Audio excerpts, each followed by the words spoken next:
ഞാനുമായി ഒരു തര ബന്ധവുമില്ലാത്ത ഒരു ആരോപണത്തിൽ എന്നെ കൊടുക്കാൻ ശ്രമിച്ചിട്ടുള്ള ഒരു സർക്കാരാണ് പിണറായി വിജയന്റെ സർക്കാർ. അത് ശ്രീ പി വി അൻവർ തന്നെ മുൻപ് പറഞ്ഞിട്ടുണ്ട്. ശ്രീ പി വി അൻവർ ഇന്ന് ആക്ഷേപം ഉന്നയിക്കുന്ന ശ്രീ അജിത് കുമാർ എന്ന് പറയുന്ന മുൻ ADGP, അയാൾ ചെയ്തത് എന്താ? അയാൾ അന്വേഷണ ഉദ്യോഗസ്ഥനോട് പറഞ്ഞു ആ കേസുമായി ബന്ധപ്പെട്ട് എന്നെ അറസ്റ്റ് ചെയ്യണം, ബാക്കിയൊക്കെ പിന്നീട് നോക്കാവുന്നത്. അന്വേഷണ ഉദ്യോഗസ്ഥൻ പറഞ്ഞു എനിക്കെതിരായിട്ട് തെളിവില്ല. എനിക്കെതിരായി തെളിവില്ല എന്ന് പറഞ്ഞ് എന്നെ അറസ്റ്റ് ചെയ്യാൻ വിസമ്മതിച്ചതിൻ്റെ പേരിൽ മാത്രം നിങ്ങൾ അന്വേഷിച്ചാൽ മതി. നിങ്ങളൊന്ന് അന്വേഷിക്കും.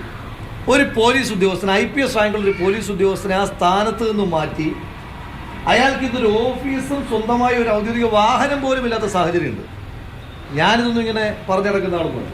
അപ്പോൾ അങ്ങനെയൊക്കെ പിണറായിസം വേട്ടയാടാൻ ശ്രമിച്ച ആളുകളിൽ ഒരാളാണ് ഞാൻ. എന്നെ മാത്രമല്ല, മാധ്യമപ്രവർത്തകരായ നിങ്ങൾ ചില ആളുകൾക്ക് ഇപ്പോൾ ചില വല്ലാത്ത അനുകമ്പയും ആനുകൂല്യമൊക്കെ ഉണ്ടെന്ന് എനിക്കറിയാം.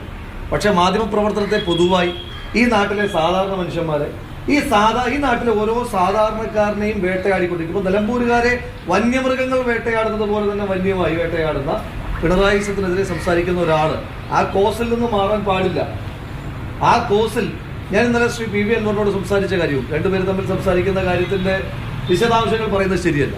എങ്കിൽ പോലും ശ്രീ പി വി അൻവർ സംസാരിക്കുമ്പോൾ ഞാൻ അദ്ദേഹത്തോട് പറഞ്ഞു, നിങ്ങൾ തീരുമാനങ്ങൾ അതിവൈകാരികമായിട്ടല്ല എടുക്കുന്നത്. നിങ്ങൾ പിണറായിസത്തിനെതിരായിട്ട് ഒരു ഫൈറ്റ് പ്രഖ്യാപിച്ചിട്ടുണ്ട് എങ്കിൽ പിണറായിസത്തിനെതിരായിട്ടുള്ള ഫൈറ്റിൽ ജയിക്കാൻ കഴിയുക UDF-ന്. ആ UDF-നെ നിങ്ങൾ പിന്തുണയ്ക്കണം എന്നാണ് ഞാൻ അദ്ദേഹത്തോട് ആവശ്യപ്പെട്ടത്.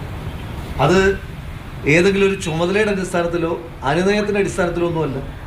അത് ഞാൻ പറഞ്ഞല്ലോ, പിണറായിസത്തിനെതിരായിട്ട് അയാൾ സംസാരിച്ചു. അതിന് മുൻപോ ഒന്നും പി വി അൻവർ എന്ന് പറയുന്ന പൊതുപ്രവർത്തകനോട് ഒരു തരത്തിലുമുള്ള ബന്ധമുണ്ടായിരുന്ന ആളല്ല ഞാൻ. പി വി അൻവർ പറയുന്ന ഏതെങ്കിലും രാഷ്ട്രീയത്തോട് യോജിപ്പോ താല്പര്യമുണ്ടായിരുന്ന ആളല്ല ഞാൻ. പക്ഷേ അയാൾ പിണറായിസത്തിനെതിരായിട്ട് പറയുന്നു. ഇന്നലെ പോലും അയാൾ പറഞ്ഞൊരു കാര്യമുണ്ടല്ലോ, എൻ്റെ കയ്യിൽ പൈസ ഇല്ല. നമുക്ക് ശ്രീ പി വി അൻവറിനെ അറിയുന്നത് എങ്ങനെയാണ്? ധനാഢ്യനായ വ്യവസായിയായ ഒരാൾ 9 വർഷം കൊണ്ട് അയാളുടെ സമ്പത്തിനെ വരെ കൊള്ളയടിച്ച ഒരു സംവിധാനം.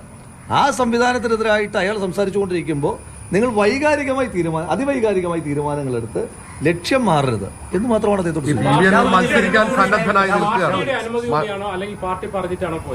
ഒന്ന് പാർട്ടി അങ്ങനെ ചുമതലപ്പെടുത്തേണ്ടുന്ന ഉയരത്തിലോ ഗ്രേഡിലോ ഉള്ള ഒരാളല്ലല്ലോ ഞാൻ. അങ്ങനെ പാർട്ടി ചുമതലപ്പെടുത്തേണ്ട ഇപ്പം ഒന്ന് മുന്നണിക്ക് സംസാരിക്കുവാൻ വേണ്ടിയിട്ടാണെങ്കിൽ, പാർട്ടിക്ക് സംസാരിക്കുവാൻ വേണ്ടിയിട്ടാണ് എങ്കിൽ, അതൊരു മറ്റൊരു പാർട്ടിയിൽ നിൽക്കുന്ന ഒരാളോട് സംസാരിക്കാനാണെങ്കിൽ അതിന് ചുമതലപ്പെടുത്തേണ്ടുന്ന ഒരാളല്ല ഞാൻ എന്നുള്ള ബോധ്യമൊക്കെ മാധ്യമപ്രവർത്തകർ നിലയിൽ നിങ്ങൾക്കുണ്ടല്ലോ. അങ്ങനെ മുന്നണിക്കോ പാർട്ടിക്കോ ചുമതലപ്പെടുത്തണമെങ്കിൽ കുറെ കൂടി സീനിയറായിട്ടുള്ള എത്രയോ ആളുകളുണ്ട്. ഞാൻ ഇതിനകത്ത് ഏറ്റവും ജൂനിയർ മോസ്റ്റ് MLA ആണ് ഞാൻ. ഒരു യുവജന സംഘടനാ പ്രവർത്തകൻ മാത്രമാണ്. അപ്പൊ എന്നെ എല്ലാം ചുമതലപ്പെടുത്തും.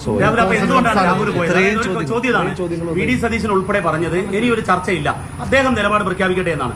അതിനുശേഷം രാഹുൽ പോയപ്പോൾ അപ്പൊ എന്താണ് രാഹുൽ പോയതിന്റെ ഒരു മാൻഡേറ്റ്? അതായത് ആരെങ്കിലും പറയാതെ രാഹുലിന് പോകാൻ പറ്റില്ലല്ലോ, കോൺഗ്രസ് ലീഡർഷിപ്പിന് അകത്തുള്ള ഒരാളെന്നുള്ളതല്ലേ? അല്ല, ഞാൻ രാവിലെ തൊട്ട് ഇതുമായി ബന്ധപ്പെട്ട പൊടിപ്പും തൊങ്ങലും വെച്ചിട്ടുള്ള ഒരുപാട് വാർത്തകൾ കാണുന്നുണ്ട്. ഞാൻ പാലക്കാട് തെരഞ്ഞെടുപ്പിൽ മത്സരിക്കുന്നത് വരെ എനിക്ക് വാർത്തകളെ വലിയ വിശ്വാസം ഉണ്ടായിരുന്ന ഒരാളുമാണ്. പാലക്കാട് തെരഞ്ഞെടുപ്പിൽ മത്സരിച്ചതിന് ശേഷമാണ് വാർത്തയും സത്യവുമായിട്ട് പലപ്പോഴും പുലബന്ധം പോലും ഇല്ല എന്നറിയുന്നത്.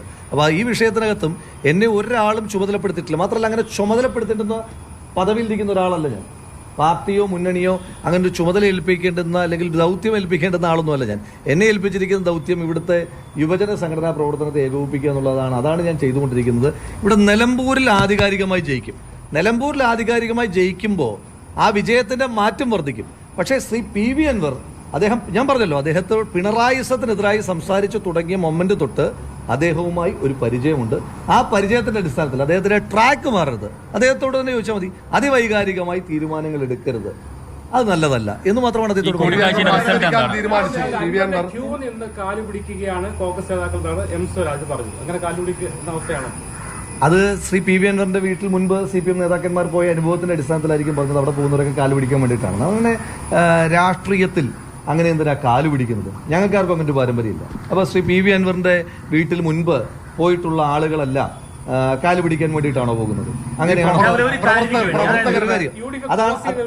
അതാണോ അവരുടെ ശീലം? അതായത് പി വി അൻവറിന്റെ വീട്ടിൽ ഞാൻ പോയിട്ട് സംസാരിച്ചത് എന്താണെന്ന് ശ്രീ M സ്വരാജ് കണ്ടിട്ടില്ല. അപ്പോൾ ശ്രീ M സ്വരാജിന്റെ ആ പാർട്ടിയുടെയും ശീലം പി വി അൻവറിന്റെ വീട്ടിൽ പോയ ഉടനെ കാല് പിടിക്കുക എന്നുള്ളതാണോ? എനിക്കറിയില്ല. ഞങ്ങളാരും ഒരാളുടെ വീട്ടിൽ പോകുന്നത് കാല് പിടിക്കാൻ വികാരം മാനിച്ചാണ് VD പിൻവാങ്ങാൻ. ഇനി ഒരു ചർച്ച അങ്ങോട്ടേക്ക് വേണ്ട.